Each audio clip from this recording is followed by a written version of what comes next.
ಅನುಗ್ರಹ ಚಾನಲ್ನ ಎಲ್ಲ ವೀಕ್ಷಕರಿಗೂ ನನ್ನ ಆತ್ಮೀಯ ಸ್ವಾಗತ. ನಾನು ನಿಮ್ಮ ಸುಮಾ ದೀಪಕ್. ಹಿಂದೂ ಧರ್ಮದ ಸನಾತನ ಸಂಸ್ಕೃತಿ ಆಚಾರ ವಿಚಾರಗಳ ಬಗ್ಗೆ ತಿಳಿದುಕೊಳ್ಳಬೇಕಾದ್ರೆ ನೀವು ಈ ಕೂಡಲೇ ನಮ್ಮ ಚಾನಲ್ ಸಬ್ಸ್ಕ್ರೈಬ್ ಮಾಡಿಕೊಳ್ಳಿ ಹಾಗೂ ಅಲ್ಲೇ ಪಕ್ಕದಲ್ಲಿರೋ ಬೆಲ್ ಐಕಾನ್ ಕೂಡ ಆಕ್ಟಿವೇಟ್ ಮಾಡಿಕೊಳ್ಳಿ. ವೀಕ್ಷಕರೇ, ಈ ಒಂದು ಮಂತ್ರಶಾಸ್ತ್ರದಲ್ಲಿ ಮಹಿಳೆಯರಿಗೆ ಒಂದು ಅದ್ಭುತವಾದ ಮಂತ್ರವಿದೆ. ಅಂದ್ರೆ ಅವರು ಯಾವುದೇ ಒಂದು ಸಮಸ್ಯೆಯಿಂದ ಅವರು ಒಳಗುಡಿದ್ರು ಕೂಡ ಈ ಒಂದು ಮಂತ್ರ ಪರಿಹಾರದಿಂದ ಅವರು ಹೊರಬರಬಹುದು. ಹಾಗೇನೆ ಅವರ ಸಮಸ್ಯೆ ಕೂಡ ಅವರು ತಮ್ಮ ತಮ್ಮ ಸಮಸ್ಯೆನ ತಾವು ಆರಾಮಾಗಿ ನಾವು ನಿವಾರಿಸ್ಕೊಳ್ಳಬಹುದು ಅಂತ ಹೇಳಿ ತಿಳಿಸ್ಬೋದು. ಆ ಒಂದು ಪರಿಹಾರವನ್ನ ನಾವು ಈ ಒಂದು ವಿಡಿಯೋದಲ್ಲಿ ನಿಮಗೆ ತಿಳಿಸಿಕೊಡುತ್ತೇನೆ. ವೀಕ್ಷಕರೇ, ಮಹಿಳೆಯರಿಗೆ ಈ ಮಂತ್ರಶಾಸ್ತ್ರದಲ್ಲಿ ರಾಧಾಶಕ್ತಿ ಮತ್ತು ಪ್ರಾಣಶಕ್ತಿ ಅಂತ ಹೇಳಿ ಒಂದು ಶಾಸ್ತ್ರ ಇದೆ. ಹಾಗಾಗಿ ಈ ಮಹಿಳೆಯರಿಗೆ ಯಾವುದೇ ಒಂದು ಸಮಸ್ಯೆಯಿಂದ ಒಳಗೊಂಡ್ರು ಕೂಡ ಅವರಿಗೆ ರಾಧಾಶಕ್ತಿ ರಾಧಾ ಮಾತೆಯ ಶಕ್ತಿಯ ಅನುಕರಣೆಯಿಂದ ಅವರಿಗೆ ಪ್ರಾಣಶಕ್ತಿಗೆ ಉತ್ತೇಜನವಾಗುತ್ತದೆ. ಈ ರೀತಿಯಿಂದ ಅವರು ಮಹಿಳೆಯರು ಯಾವುದೇ ಒಂದು ಸಮಸ್ಯೆಯಲ್ಲಿ ಅವರು ಒಳಗೊಂಡ್ರು ಕೂಡ ಅವರು ಈ ಒಂದು ಮಂತ್ರದಿಂದ ಪಠಿಸಿಕೊಂಡು ಅವರು ತಮ್ಮ ದಿನನಿತ್ಯದ ಕೆಲಸಗಳಲ್ಲಿ ತೊಡಗಿದರೆ ಅವರಿಗೆ ಈ ಒಂದು ರಾಧೆ ಮಾತೆಯ ಶಕ್ತಿಯ ಪರಿಣಾಮದಿಂದ ಪ್ರಾಣಶಕ್ತಿಯನ್ನು ಅವರಿಗೆ ಉತ್ತೇಜನ ಕೊಡ್ತದೆ. ಈ ರೀತಿ ಕೊಡೋದ್ರಿಂದ ಅವರಿಗೆ ಅಂದುಕೊಂಡಿರುವಂತಹ ಯಾವುದೇ ಒಂದು ಕೆಲಸ ಕೂಡ ಅದು ನೆರವೇರ್ತದೆ ಅಂತ ಹೇಳ್ಬೋದು. ಯಾಕಂದ್ರೆ ಈ ರಾಧಾಶಕ್ತಿ ಇದೆಯಲ್ಲ, ಅದು ಶ್ರೀಕೃಷ್ಣ ಭಗವಂತ ಇದನ್ನಲ್ಲ, ಆ ಭಗವಂತನು ಕೂಡ ಈ ಒಂದು ವರವನ್ನು ತೆಗೆದುಕೊಂಡು ಅವನು ತನ್ನ ಭಕ್ತರಿಗೆ ತನ್ನ ವರವನ್ನು ಕೊಡ್ತಾನೆ ಅಂತ ಹೇಳಿ ಈ ಒಂದು ಪರಿಹಾರ ಶಾಸ್ತ್ರದಲ್ಲಿ ಹೇಳಿದ್ದಾರೆ. ಹಾಗಾಗಿ ವೀಕ್ಷಕರೇ, ಈ ರಾಧಾಶಕ್ತಿ ಬಹಳ ಬಹಳ ಮಹತ್ವವಿದೆ.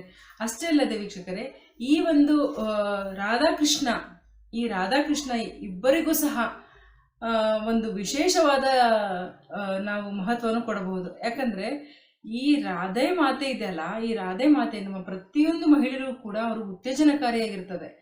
ಹಾಗಾಗಿ ಅವರು ನಮ್ಮ ಯಾವುದೇ ಸಮಸ್ಯೆ ಕೂಡ ಅವರು ಆರಾಮಾಗಿ ನಮಗೆ ಬಗೆಹರಿಸ್ಕೊಳ್ತಾರೆ. ಅವರ ಒಂದು ಮಂತ್ರ ಇದೆ, ಆ ಒಂದು ಮಂತ್ರವನ್ನು ನಾವು ಪಠಿಸ್ಕೊಂಡು ನಾವು ದಿನನಿತ್ಯ ನಮ್ಮ ಜೀವನದಲ್ಲಿ ಆ ಒಂದು ಮಂತ್ರವನ್ನು ನಾವು ಅಳವಡಿಸ್ಕೊಂಡ್ರೆ ನಮ್ಮಲ್ಲಿ ಯಾವುದೇ ರೀತಿಯ ಸಮಸ್ಯೆ ಕೂಡ ಬರೋದಿಲ್ಲ ಅಂತ ಹೇಳ್ಬಹುದು.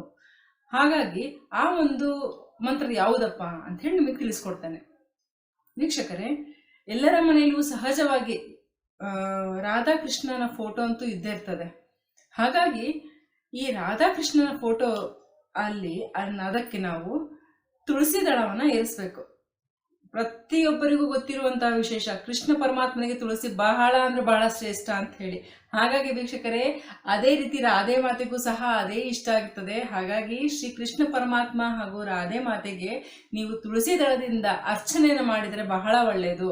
ಹಾಗಾಗಿ ನೀವು ನಿಮ್ಮ ಕಷ್ಟವನ್ನ ದೇವರ ಹತ್ರ ನೀವು ಪ್ರೇಯರ್ ಮಾಡ್ಕೋಬೇಕಾದ್ರೆ ಮನಸ್ಸಿನಲ್ಲಿ ಪ್ರೇಯರ್ ಮಾಡಿಕೊಂಡು ನೀವು ತುಳಸಿ ದಳದಿಂದ ಆ ಒಂದು ರಾಧಾಕೃಷ್ಣ ಫೋಟೋಗೆ ನೀವು ಕುಂಕುಮ ಹಚ್ಚಿ ನೀವು ನಿಮ್ಮ ಮನಸಾರೆ ನೀವು ಅರ್ಚನೆ ಮಾಡ್ತಾ ಇದ್ರೆ ನಿಮ್ಮ ಈ ಒಂದು ಕಷ್ಟಗಳನ್ನು ನಿವಾರಣೆ ಆಗ್ತಾ ಇದೆ ಅಂತ ಹೇಳ್ಬೋದು. ಅದಕ್ಕೆ ಒಂದು ಸಣ್ಣ ಮಂತ್ರ ಇದೆ ವೀಕ್ಷಕರೇ, ಆ ಒಂದು ಮಂತ್ರನ ನಾನು ನಿಮಗೆ ತಿಳಿಸ್ಕೊಡ್ತೇನೆ. ಓಂ ಹೀಂ ಶ್ರೀಂ ರಾಧೆ ಸ್ವಾಹ ಅಂತ ಹೇಳಿ ಈ ಒಂದು ಮಂತ್ರವನ್ನು ಪಠಿಸುತ್ತಾ ಅವರು ಪೂಜೆಯನ್ನು ಮಾಡಿದರೆ ಅವರಿಗೆ ಬಹಳ ಬೇಗ ಫಲ ದೊರೆಯುತ್ತದೆ. ಅಷ್ಟೇ ಅಲ್ಲದೆ ಅವರಿಗೆ ಈ ಪ್ರಾಣಶಕ್ತಿ ಇದೆಲ್ಲ ಅದು ಸಹ ಅವರಿಗೆ ಉತ್ತೇಜನ ಕೊಡುತ್ತದೆ. ಹಾಗೆಯೇ ಅವರು ಅಂದುಕೊಂಡಿರುವಂತಹ ಕೆಲಸ ಕೂಡ ಬಹಳ ಬೇಗ ನೆರವೇರುತ್ತದೆ ಅಂತೇಳಿ ಹೇಳ್ಬೋದು. ಹಾಗೇನೆ ವೀಕ್ಷಕರೇ, ಇನ್ನೊಂದು ಪರಿಹಾರನ ನಾನು ನಿಮಗೆ ತಿಳಿಸುತ್ತೇನೆ. ಈ ಸರ್ಪದೋಷ ಮತ್ತೆ ಕುಜದೋಷ ಅಂತ ಇರ್ತದಲ್ಲ, ಅದು ಕೂಡ ಬಹಳ ಜನರಿಗೆ ಈ ರೀತಿ ಕಾಟ ಆಗ್ತಾ ಇರ್ತದೆ. ಅಂದ್ರೆ ಕೆಲವರಿಗೆ ಈ ಒಂದು 2 ದೋಷಗಳಿಂದ ಮದುವೆ ಕೂಡ ಏನಾಗುತ್ತೆ, ಬೇಗನೆ ಫಿಕ್ಸ್ ಆಗ್ತಾ ಇರೋದಿಲ್ಲ. ಅವ್ರಿಗೆ ಸ್ವಲ್ಪ ಕಷ್ಟ ಬಹಳ ಆಗ್ತಿರುತ್ತೆ, ಬೇಗ ಫಿಕ್ಸ್ ಆಗೋದಿಲ್ಲ, ಮತ್ತೆ ಲೇಟಾಗಿ ಮದುವೆ ಆಗೋದು, ಕೆಲವೊಂದ್ಸಲ ಬಂದ್ರೆ ಅವರಿಗೆ ಸಮಾಧಾನ ಇಲ್ಲದೆ ಇರೋದು, ಈ ರೀತಿ ಎಲ್ಲ ಆಗ್ತಾ ಇರುತ್ತೆ. ಒಟ್ಟು ಒಂದು ದೋಷ ಅವರಿಗೆ ಕಾಡ್ತಾ ಇರುತ್ತೆ ಅಂತ ಹೇಳಿ. ಈ ದೋಷ ಕಾಡ್ತಾ ಇರುವವರು ಅವರು ಮಂಗಳ ಚಂಡಿಕೆ ದೇವಿಕೆಯನ್ನು ಅವರು ಪೂಜಿಸಿದ್ರೆ ಬಹಳ ಬೇಗ ಅವರಿಗೆ ಫಲ ಕೊಡುತ್ತದೆ ಅಂತ ಹೇಳಿ ಹೇಳ್ತಾರೆ. ಹಾಗಾಗಿ ಆ ದೇವಿಯನ್ನು ಪೂಜಿಸಬೇಕಾದ್ರೆ ನೀವು ಈ ರೀತಿಯಾದಂತಹ ಒಂದು ಮಂತ್ರವನ್ನು ನೀವು ಇದನ್ನು ಸಹ ನಾನು ಆಗಲೇ ನಿಮಗೆ ತಿಳಿಸಿದ ಹಾಗೆ 21 ಬಾರಿ ಈ ಒಂದು ಮಂತ್ರನ ದಿನಾಲೂ ನಾವು ಪಠಿಸ್ತಾ ಬಂದ್ರೆ ಇದರಿಂದ ಸಹ ನಾವು ಮುಕ್ತಗೊಳ್ಳಬಹುದು ಅಂತ ಹೇಳಿ ಈ ಒಂದು ಪರಿಹಾರ ಶಾಸ್ತ್ರದಲ್ಲಿ ಒಂದು ಹೇಳಿದ್ದಾರೆ. ಹಾಗಾಗಿ ವೀಕ್ಷಕರೇ, ಆ ಒಂದು ಮಂತ್ರ ಯಾವುದು ಅಂತ ಹೇಳಿ ನಾನು ನಿಮಗೆ ತಿಳಿಸ್ಕೊಡ್ತೇನೆ. ಆ ಒಂದು ಮಂತ್ರವನ್ನ ನೀವು ದಿನಾಲೂ ಪಠಿಸ್ಬೇಕು. ಆ ಒಂದು ಮಂತ್ರ ಯಾವುದು ಅಂದ್ರೆ ಓಂ ಹೀಂ ಶ್ರೀಂ ಕ್ಲೀಂ ಸರ್ವ ಪೂಜೈ ದೇವಿ ಮಂಗಳಾ ಚಂಡಿಕೆ ಹುಂ ಘಟ್ ಸ್ವಾಹ ಅಂತ ಹೇಳಿ ಇದನ್ನು ನಾವು ದಿನಾಲೂ ಈ ಒಂದು ಮಂತ್ರವನ್ನು ಪಠಿಸ್ಬೇಕು. ಕೆಲವರು ಹೇಳ್ತಾರಪ್ಪ ಈ ಒಂದು ಮಂತ್ರವನ್ನ ನಮಗೆ ದಿನಾಲು ಪಠಿಸ್ಲಿಕ್ಕೆ ಆಗೋದಿಲ್ಲ ಅಂತ ಹೇಳೋರು, ಅವರು ಅಟ್ಲೀಸ್ಟ್ ಒಂದು ಮಂಗಳವಾರದ ದಿನ, ಆ ಒಂದು ದಿನ ಬೆಳಗ್ಗೆ, ಮಧ್ಯಾಹ್ನ ಹಾಗೂ ಸಾಯಂಕಾಲ ಈ ರೀತಿ ಹೀಗೆ ಪಠಿಸ್ತಾ ಬಂದರೆ ಅವರಿಗೆ ಬಹಳ ಬೇಗ ಈ ರೀತಿಯಾದಂತಹ ಒಂದು ಒಳ್ಳೆಯ ಒಂದು ಫಲ ಸಿಗುತ್ತದೆ ಅಂತೇಳಿ ಹೇಳ್ಬೋದು.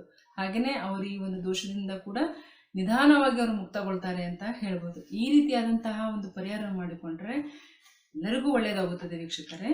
ಹೀಗೆ ಈ ಒಂದು ಮಂತ್ರವನ್ನ ನೀವು ಮಂಗಳವಾರದ ದಿನ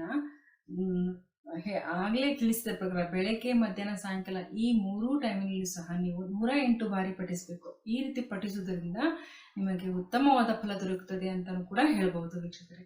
ನಿಮಗೆ ಹೀಗೆ ಇನ್ನು ಅನೇಕ ವಿಚಾರಗಳನ್ನು ತಿಳಿದುಕೊಳ್ಳಬೇಕಾದರೆ ನೀವು ಲಕ್ಷ್ಮೀ ಅನುಗ್ರಹ ಚಾನಲ್ ಸಬ್ಸ್ಕ್ರೈಬ್ ಮಾಡಿಕೊಳ್ಳಿ ಹಾಗೂ ಅಲ್ಲೇ ಪಕ್ಕದಲ್ಲಿ ಬೆಲ್ ಐಕಾನ್ ಕೂಡ ಆಕ್ಟಿವೇಟ್ ಮಾಡಿಕೊಳ್ಳಿ ವೀಕ್ಷಕರೇ. ಎಲ್ಲರಿಗೂ ಒಳ್ಳೆಯದಾಗಲಿ.